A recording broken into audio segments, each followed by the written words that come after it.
आज रात वो सुसाइड नोट लिख चुका था। टेबल पर एक पेन था, कागज पर सिर्फ 3 लाइन लिखी हुई थी। मुझसे और नहीं होगा।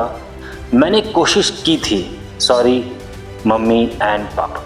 रूम में लाइट जल रही थी पर उसकी जिंदगी में अंधेरा था।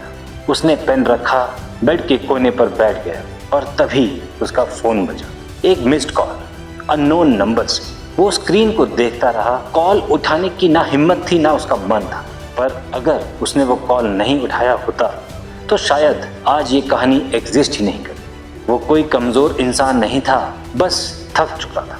अब उसके अंदर मेहनत करने की, हारने की हिम्मत नहीं बची थी। वो एक आम इंसान था जो कि सालों से फाइट कर रहा था, अपने करियर के साथ, पैसों के साथ, अपने खुद के डाउट्स के साथ, अपने खुद के आत्मविश्वास के साथ। जॉब अप्लाई की पर रिजेक्ट हो गया, इंटरव्यू दिया पर रिजेक्ट हो गया, बिजनेस भी ट्राई किया, उसमें भी लॉस हो गया। हर सुबह उठता था इस होप में आज कुछ अच्छा होगा और हर रात सोता था इस रिग्रेट में आज भी कुछ नहीं हुआ। उसे लोग कहते थे पॉजिटिव सोचो, मेहनत करो, पर जब रिजल्ट 0 हो तो पॉजिटिविटी भी बोझ बन जाती है। एक दिन माँ ने पूछा, बेटा तू ठीक तो है ना? उसने मुस्कुराकर कहा, सब ठीक है अंदर ही अंदर, लेकिन वो टूटता जा रहा था। उस रात उसका दिमाग एक बैटलफील्ड बन चुका था। एक आवाज कहती थी बस कर, बहुत हो गया, और दूसरी आवाज कहती थी एक बार और ट्राई कर ले। उसने फोन उठाया, कॉन्टैक्ट्स स्क्रॉल किए, पर किसी को कॉल नहीं किया क्योंकि उसे लगा कोई समझेगा ही नहीं उसे। फिर उसने सुसाइड नोट लिखना शुरू किया।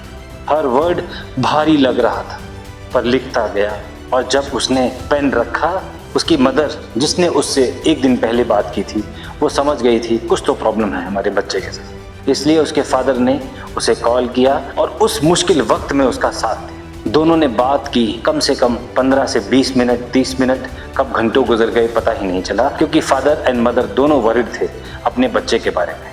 कॉल करते वक्त उसके फादर ने कहा, पता नहीं क्यों आज तुमसे बात करके मुझे अच्छा लगा और मुझे अपने बच्चे पर गर्व फील हो रहा। कॉल खत्म हुआ, वो कागज देखता रहा जिसमें सुसाइड नोट वो लिख चुका था और उसके माता पिता को उसकी भनक भी नहीं थी। और उसने पहली बार सोचा, अगर मैं यूं ही हिम्मत हार गया तो मेरे माँ बाप का क्या होगा, मेरे सारे सपनों का क्या होगा। और उसने वो कागज फाड़ दिया और फिर से डिसाइड किया कि मैं फिर से मेहनत करूंगा और अपने सपनों को साकार करने के लिए जितनी मेहनत करनी पड़े वो मैं करूंगा। अगला दिन कोई मैजिक नहीं लेके आया, प्रॉब्लम्स वही थी, स्ट्रगल्स वही थे, पर एक चीज बदल चुकी थी क्योंकि उसने क्विट नहीं किया उस दिन और अपने आप को और ज्यादा मजबूत बनाने का निश्चय किया, क्योंकि उसे समझ आ गया था जिंदगी का पर्पस हमेशा सक्सेस नहीं होता और कभी कभी अपने सपनों के लिए लगातार मेहनत करते रहना जरूरी है। अगर आप में से कोई भी उस मोमेंट से गुजरा है जहां उसे लगता है उसके सारे सपने खत्म हो चुके हैं, जहां उसकी जिंदगी में आगे कुछ नहीं बचा और उसे लगता है वो आगे लाइफ में कुछ नहीं कर सकता,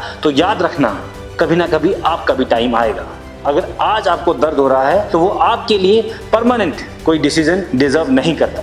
एक कॉल, एक कॉन्वर्सेशन, एक रात सब कुछ बदल सकता है।